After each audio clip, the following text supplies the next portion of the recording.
A family of 3 is on their way to move into their new home. Inside the car are the sisters, Vera and Beth. Beth reads her story while their mother, Pauline, listens as she drives. Pauline commends Beth's new story, saying it's the best and scariest one she's written. Vera is weirded out by her younger sister's passion for writing scary stories. Suddenly, they hear sirens and a candy truck drives up to them. A person's silhouette waves at them and Pauline and Beth wave back. Meanwhile, Vera flips them off. At a store, Beth purchases a sandwich for dinner. Before she leaves, the attendant compliments their vintage car. Beth shares that they're moving into town because her Aunt Clarice died and left them a house. Shortly after, Beth browses through some horror books. She then sees the candy truck from before passing by. Beth reads a newspaper article and Vera enters the shop. Beth tells Vera news about murderers, who hunts down families, but oddly spares the daughters. Pauline interrupts and signals for them to leave. The family arrives at Aunt Clarice's house, and the home is filled with creepy dolls. While judging her late aunt's taste in decoration, Beth is filled with curiosity. They open up a cabinet, where a doll pops out and scares Vera. In her room, Beth is arranging her horror books when she sees that her hand is bloody. An emotional Beth shouts for her mother. Pauline realizes that Beth has gotten her first period and assures her that she'll be fine. Vera remains cold and insensitive about the delicate situation. Later that night, Pauline accompanies Vera, who seems to be worried about her sister. Vera doesn't understand why Beth writes such terrifying stories when she's easily shaken. She believes that Beth needs to be discouraged from obsessing over morbid fantasies. Pauline disregards what Vera says, thinking she's just acting out. As soon as Pauline returns inside, Vera curses and flips her off. In the distance, a vehicle's headlights point towards Vera. Vera is unaware of it and returns inside. Seen through the open door is the candy truck. Vera joins the rest of the family and orders Beth to go to her room. They then hear a creaking sound but ignore it. Pauline goes downstairs to put away some boxes. Her phone rings, and while she answers the call, a man rams her into a wall. He strikes and knocks Pauline out. The man sniffs the dolls, and the sisters see him. He chases after them, catches them, and drags them by the hair. They scream as they get pulled down into the basement. The man holds up Beth to smell her bloody crotch. He is disgusted and lets her go. With Vera, he likes the smell, so he pins her to the wall. Beth cries as her sister gets dragged into another room. She tries escaping, but a woman attacks her. The woman then orders Beth to stay put by the basement. Suddenly, Pauline charges at the woman. They wrestle, and Beth is too frightened to help.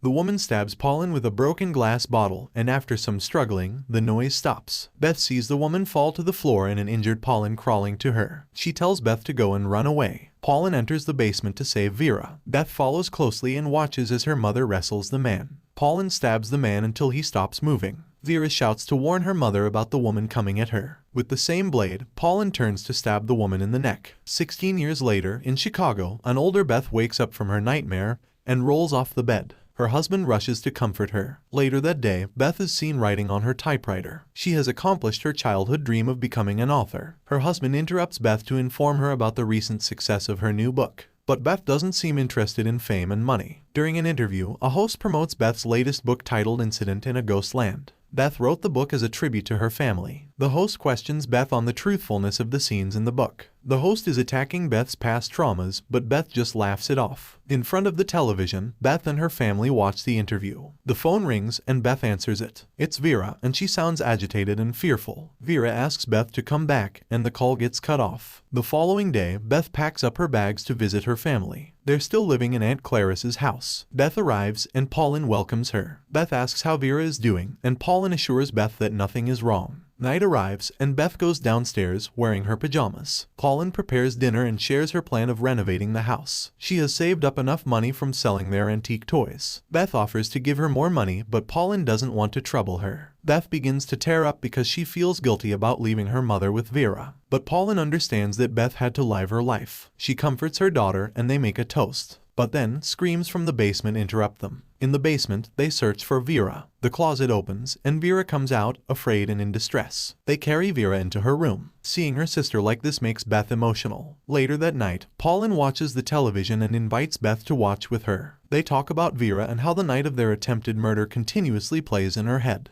There seems to be no way to set Vera free from her trauma, they just have to live with it and understand her. In the middle of the night, Beth awakens from another nightmare. She turns off her alarm, and in the mirror, she sees the phrase "Help me." Beth enters the basement and sees Vera hugging her doll. Vera shows Beth her bloody hands. She explains that a voice in her head is punishing her, and she asks Beth to make the voices stop. As they hug, Vera hears footsteps, thinking they're the voices. She runs to hide, and honking is heard from outside. Outside, Beth sees a vehicle passing by, and in the backyard, she sees a dog. They stare at each other, but Paulin appears to shoo the dog away. Back inside, Paulin and Beth dance to soft jazz music. Paulin has had too much to drink, and she reminisces about how young and innocent Beth was. Paulin looks at the mirror and sighs at the sight of her wrinkled face. They talk about Beth's latest book, and Paulin says it's the best Beth has ever written. As the night progresses, Paulin is already fast asleep, and Beth is still awake. She sees the same message in the mirror, and she hears faint whimpering. Beth sees Vera handcuffed to a bed.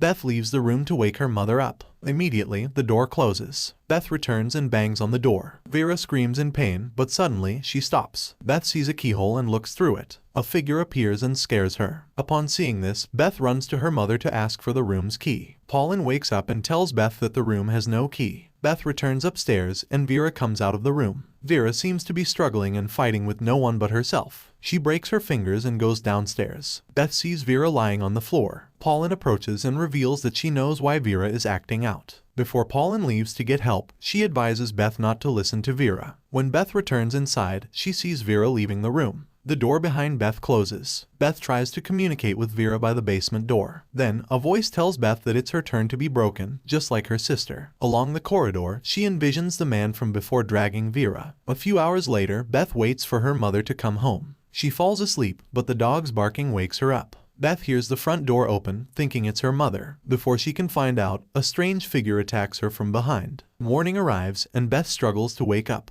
She hobbles to the mirror to see the injuries she sustained. Beth shouts for her mother, who is nowhere to be seen. She's hysterical, with tears running down her bruised face. Beth makes her way to the basement to look for Vera. She sees Vera and asks what she did to her. Vera believes it's the voices that attacked Beth. Beth calls her a psycho, but Vera is too traumatized to realize it. Vera punches Beth and shouts for her to stop running away from reality. Inside Beth's head, she relives the night of the murder. Vera talks her into believing that her mother died that night. Beth cries and shouts, accepting more and more that their mother is dead. Beth succumbs to Vera's convincing statements, and she returns to reality. They're both young again. Beth sees pictures of a man and a child that she imagined was her family. In reality, they're still held captive in the basement. On a mirror is the same message from before. Later that night, Vera eats happily because her sister is back. However, Beth is speechless and refuses to eat. She expresses her hate toward Vera because she took away her dream. Morning arrives, and Vera wakes Beth up and makes her hide in a closet. Vera warns Beth not to move and cry if she gets caught. Vera kisses her and closes the cabinet. The basement door opens, and footsteps near Beth. The woman grabs Beth, and she struggles, which forces the woman to knock her out. Later that day, Beth has on makeup just like the dolls in the room.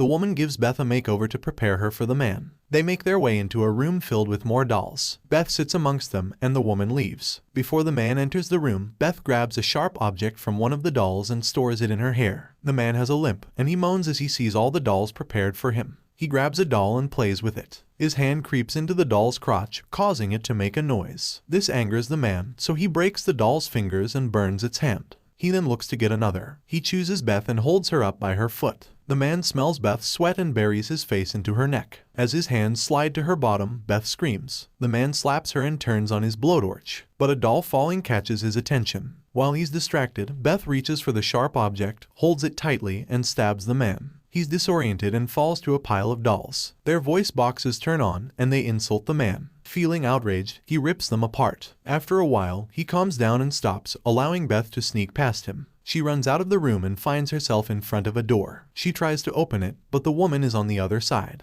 The man catches Beth and drags her back into his room. He forces himself onto her, but then Beth gets a hold of her typewriter and hits the man with it. Beth stands up and hits him again, knocking him out. Beth is by the door, but she hesitates to open it. As she listens, a hammer comes crashing through from the other side. Little by little, the woman breaks down the door. Meanwhile, Beth throws the typewriter out the window. The woman finally gets through and looks out the window. Beth is nowhere to be seen, and the woman leaves to look for her. Inside the cabinet is Beth, and she sees that the man is awake. The doll beside her starts laughing, and she covers up its mouth. It stops, and after some time, Beth comes out of the cabinet and runs downstairs. She sees the woman searching for her outside. Beth opens the basement door and calls out to Vera. They attempt to make a run for it, but before they reach the front door, the woman returns. She is inches away from seeing them, but the man upstairs calls for her. As soon as she leaves, the sisters run out of the house and escape into the woods. Dawn arrives, and the sisters see a police car on the road. The police see the sisters and approach them. Vera warns them not to touch her, and the female cop assures her that they won't hurt them. The male cop returns to the car to report the situation. As he runs back, he suddenly gets shot. The bullets come from the woman, who then shoots the female cop.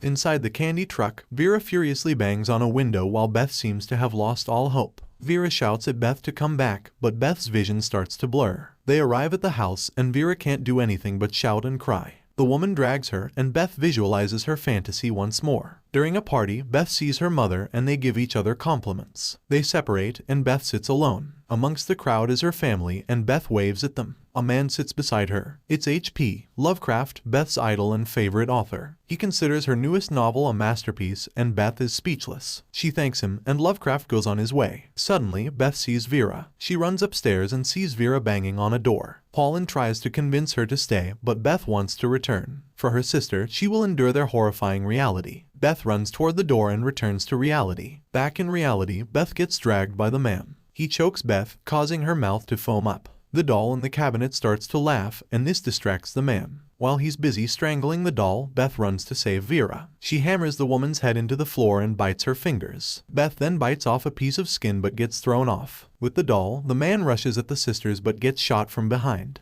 A police officer aims at the woman. She stands up, but her suspicious movements get her shot as well. The sisters comfort one another. They leave the house on stretchers, but they won't ever leave the horrors they experienced. Beth looks at her sister and mouths that she loves her. Vera enters an ambulance, and Beth sees the serial killers in body bags. By the window, Beth sees her mother pointing to a typewriter. Inside the ambulance, the paramedic tries to lighten the mood with some small talk. He asks Beth what her interests are, and Beth replies that she likes to write stories. The end. Hope you like this recap. Subscribe for more. Bye.